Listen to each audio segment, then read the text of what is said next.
जय जगन्नाथ। जदि आपण मैंने आपण पिला गोटे भल प्राइवेट स्कूल से संपूर्ण मागणार पाठ पढ़ाई चाहूँगी ताहले आपण सुवर्ण सुजोग नहीं आसी RTE पारदर्शी।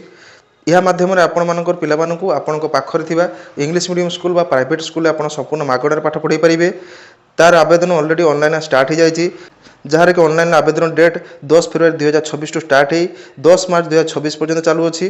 तेणु या आप एप्लाय करेंगे 15 मार्च 2026 सुधा फिजिकल वेरिफिकेशन BO कंप्लीट करेंगे। तापर आपण पिला जब इलिजिबल होची फॉर्म आवेदन बेले जो स्कूल सिलेक्ट करेंगे से पिला एडमिशन मिल पार।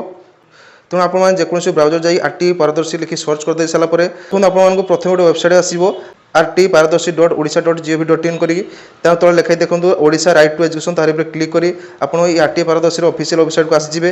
तापर ये देखो ये आसला आपको ये देखो लिखाई आपंकर स्टूडेंट रजिस्ट्रेशन ये स्टूडेंट रजिस्ट्रेशन आसी आप पिलांकर रजिस्ट्रेशन करेंगे। तापर आप देखो आप सर्च नियर बाय स्कूल लिखा अच्छी ये आपंकर पाखरे थी स्कूल ना सर्च कर देखिपारे आपंकर कौ स्कूल आपंकर RTE पारदर्शी रजिस्ट्रेशन करिसेंती। तेणु ये आपको रजिस्ट्रेशन करने आपंकर SC ST and SC BC caste होता दरकार। जदि आपंकर SC ST SC BC कास्ट ना आप हैंडिकेप जो थी रजिस्ट्रेशन करेंगे।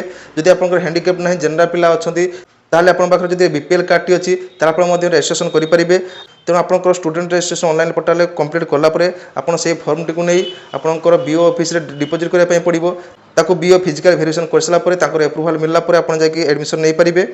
तेणु आप निकट थी स्कूल को सर्च कर देखूँ आप जो ऑनलाइन फॉर्म रजिस्ट्रेशन कर 5टी स्कूल ना दे पारे।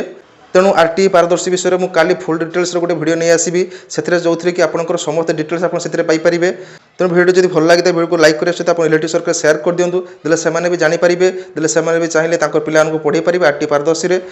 तेणु जब चैनल को प्रथम थर पर चैनल को सब्सक्राइब कर रखता रोचे देखा आउट वीडियो सहित। जय हिंद।